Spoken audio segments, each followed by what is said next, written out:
ሀገር እያጠፉ ነው። ኃይል ይባሉ ይገባቸዋል። በቃ ኃይል ይባሉ ይገባቸዋል። በጣም አሩሲ ላይ ኦርቶዶክሳውያን ተመርጠው እየተገደሉ እዚያ ተቀምጦ ዝም ማለት የወንጀል ወንጀል ነው። ሚካኤል ያለው ሰው አይወድቅም፣ የበረከት ፍሬ ነው የሚለቅም። ከምልጃው ስጦታ ያጠግበዋል፣ በመከራውም ቀን ያድነዋል። በአጸዱ ያደገ የተማረ ፊቱ አደግድጎ የዘመረ ምን ፈተናው ቢሆን የመረረ ማንም አይገኝም ከንቱ የቀረ ማንም አይገኝም ከንቱ የቀረ። ሚካኤል ያለው ሰው አይወድቅም፣ የበረከት ፍሬ ነው የሚለቅም። ከምልጃው ስጦታ ያጠግበዋል፣ በመከራውም ቀን ያድነዋል። ነገ ህዳር 13 አቤት አቤት ከማንኛውም ምድራዊ ችግር የሚጠብቁንና ከልዑል እግዚአብሔር ወደ ሰው ልጆች ለመዓትም ለምህረትም የሚላኩ ከመዓት ይልቅ ግን ለሰው ልጆች ምህረትን የሚያወርዱ ልመናን የሚያደርሱ የሰው ልጅን በእግዚአብሔር ፊት የማያጣጥሉ ይልቁንም ደግሞ ምልጃንና ምህረትን የሚለምኑና የሚማጸኑ ሚስጥርን የሚገልጹ ሁሌም ቢሆን በመንገዳችን እንዳንሰናከል የሚጠብቁ ሁሌም ቢሆን እስከ ዕለተ ምጽአት ድረስ እኛም ደግሞ እስከ ዕለተ ሞታችን ድረስ የሚራዱን በሞትንም ጊዜ ደግሞ በፍርድ አደባባይ እንዳንወዳ የሚያደርጉን ስነ ፍጥረት ወይም ደግሞ አራቱም ወቅቶች እንዳይዛቡ የሚጠብቁ ስራቸው ተግባራቸው ዘወትር ቅዱስ ቅዱስ ቅዱስ እያሉ ልዑል እግዚአብሔርን ማመስገን የሆነላቸው እረፍት ብሎ ነገርን የማያውቁ ምስጋና ምግብ የሆነላቸው በሃይማኖት በተልእኮና በምስጋና የሚኖሩት አባታችን ቅዱስ ያዕቆብ በፍኖተ ሎዛ በረጅም መሰላል ላይ ሲወጡና ሲወርዱ የተመለከታቸው ኤልሳ ለገያዝ ያሳየው ዳንኤል የተመለከታቸው በጌታችንና በአምላካችን በኢየሱስ ክርስቶስ የልደቱ ቀን በዝማሬ የተገለጹ መሆናቸውን ቅዱስ ሉቃስ የጻፈላቸው ሄኖክ በትንቢቱ የተነተነላቸው ዮሐንስ በራእዩ ያያቸው ቅዱሳን መላእክተ ብርሃን መንፈሳውያን ሰባህያን መዘምራን መተንብላን ወይም ደግሞ አማላጆች ተብለው የሚጠሩት ሊቃውንት አእላፍ ብለው የሚጠሯቸው 99ኙ ነገደ መላእክት ነገ ህዳር 13 ዓመታዊ የክብረ በዓላቸው ቀን ነው። ወገኖች እጅግ በጣም በሚገርማችሁ ሁኔታ በዚህ በህዳር ወር ውስጥ የቅዱሳን መላእክትን በዓል በደንብ አድርገን እናከብራለን፣ እያከበርን እንገኛለን። ለምሳሌ በህዳር 8 ቀን የአርባዕቱ እንስሳ የቅዱስ ኪሩቤልን በዓል አከበርን። ትናንትና የሊቀ መላእክት የቅዱስ ሚካኤልን ክብረ በዓል አከበርን። ነገ ማለትም ህዳር 13 ደግሞ የ99ኙ ነገደ መላእክትን በዓል እናከብራለን ማለት ነው። ህዳር 24 ደግሞ የ24ቱ ካህናተ ሰማያትን ቅዱስ ቅዱስ ቅዱስ እያሉ መንበረ ጸባዖትን የሚያጥኑትን የ24ቱ ካህናተ ሰማያትን በዓል እናከብራለን ማለት ነው። ቅዱሳን መላእክት በመጀመሪያም ሲፈጠሩ የሰው ልጅ ሊራዱ ነውና የተፈጠሩት። ወገኖች እጅግ በጣም እንጠቀምባቸው። እውነቴን ነው የምነግራችሁ።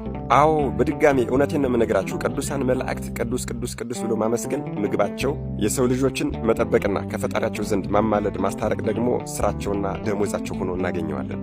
የእግዚአብሔርን ስራ እኮ እጹብ ድንቅ ለማለት እኮ የነገደ መላእክትን ተፈጥሮ ማየት ብቻ በቂ ነው። አዎ ቅዱሳን መላእክትን በነገድ 100 በክፍለ ነገድ ደግሞ 10 አድርጎ ፈጥሮ አቀማመጣቸውን ደግሞ በ3 ሰማያትና በ10 ክፍል ዓለማት አደረጋቸው።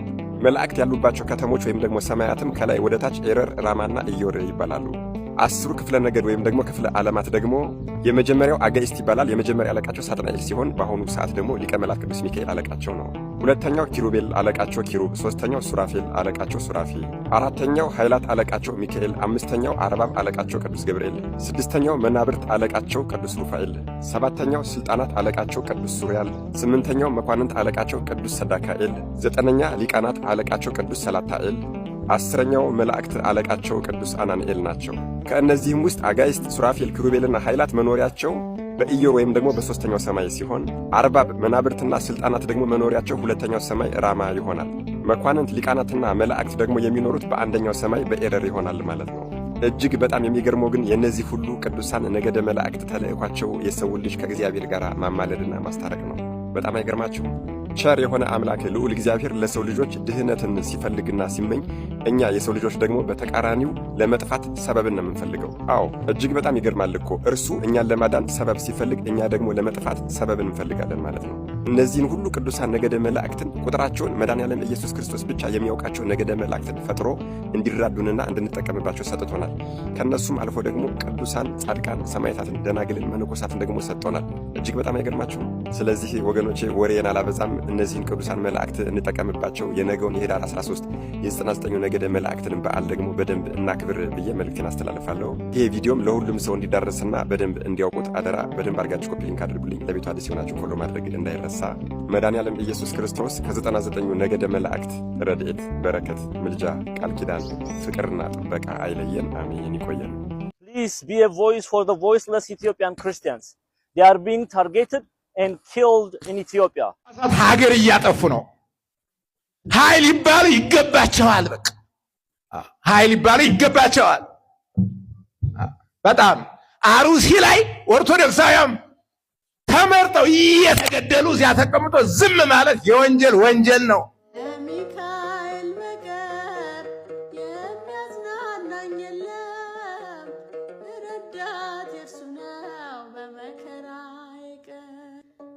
ሐዘኔ እጅግ በዝቶ ከሚካኤል በቀር የሚያጽናናኝ ሳይኖር በስደቴ ዘመን። ሰላም ከኔ ርቆ ከሚካኤል በቀር ጭንቀት አስቸግሮኝ በዙሪያዬ ከቦኝ።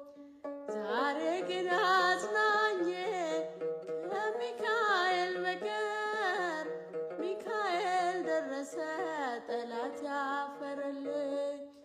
ሚካኤል ነው የዳዊት ረዳት ከጎልያድ ያዳነው። ሚካኤል ነው መንፈሳዊ ብርታት ኃይልንም የሰጠው። ከሚካኤል በቀር የሚያጽናናኝ የለም፣ ረዳት የእርሱ ነው በመከራዬ ቀን። ከሚካኤል